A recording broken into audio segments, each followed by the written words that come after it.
आज हम एक कहानी पर गौर कर रहे हैं जो YouTube से मिली है। चैनल का नाम है थ्रिलर टेलर। हाँ, ये एक एनिमेटेड हॉरर स्टोरी है और कहानी एक स्टूडेंट की है जो स्कूल से अकेले घर लौट रहा था। बिल्कुल, देर रात का समय था, फाइनल एग्जाम्स चल रहे थे, तो वो लाइब्रेरी में पढ़ रहा था। हाँ, लाइब्रेरी देर तक खुली थी, शायद आधी रात तक। और कहानी शुरू होती है करीब रात के 10 बजे। लाइब्रेरी एकदम शांत, पिन ड्रॉप साइलेंस जिसे कहते हैं। और तभी उसे एक आवाज सुनाई देती है, किसी के लंगड़ाने की। सोचिए जरा, इतनी शांति में ऐसी आवाज, डर तो लगेगा ही, है ना? बिल्कुल।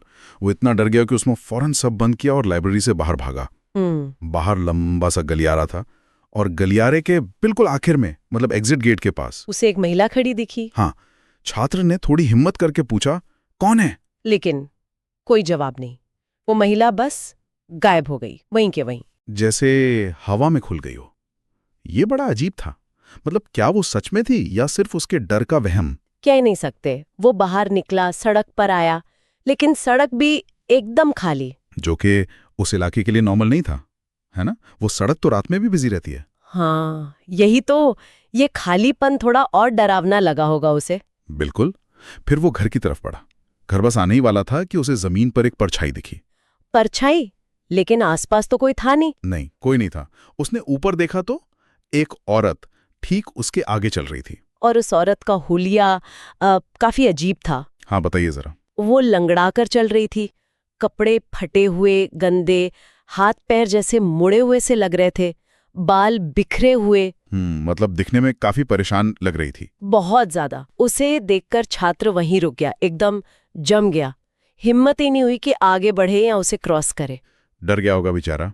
और फिर वो महिला, वो अचानक पीछे मुड़ी और सीधे छात्र से पूछा। क्या पूछा? पूछा, क्या तुमने उसे देखा है? ओह, ये तो बहुत ही हाँ, सवाल है। ऐसी हालत में, ऐसी जगह पर। हाँ, छात्र की तो जैसे बोलती बंद हो गई, डर के मारे। समझ सकता हूँ। उसने बस पीछा छुड़ाने के लिए दूर किसी तरफ इशारा कर दिया कि वो उस तरफ चली जाए। हाँ, और वो महिला उसी तरफ लंगड़ाते हुए चली भी गई। शुक्र है। छात्र ने फिर क्या किया? वो फौरन भागा, जितनी तेजी से भाग सकता था, घर की तरफ। लेकिन बात यहीं खत्म नहीं हुई है ना? नहीं, जैसे ही वो भागा, उसे पीछे से उसी महिला की चीख सुनाई दी। चीख? क्या कहा उसने? वो चिल्लाई, वह यहाँ है। बाप रे। इसके बाद तो जरूर। हाँ, इसके बाद वो छात्र बेहोश हो गया, जमीन पर गिर पड़ा। और उसे होश कब आया? जब उसके पड़ोसी ने उसे देखा, उसे उठाया और घर तक पहुंचाया। अच्छा। पड़ोसी ने कुछ बताया? हाँ, यहीं पर कहानी में एक और परत जुड़ती है।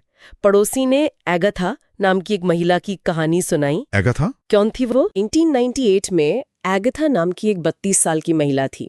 उसकी 10 साल की बेटी उसी ईडन हिल स्कूल में पढ़ती थी। अच्छा, उसी स्कूल में? हाँ, और एक दिन स्कूल में खेलते हुए एक एक्सीडेंट में उस बच्ची की मौत हो गई। ओह, ये तो बहुत दुखद है। बहुत।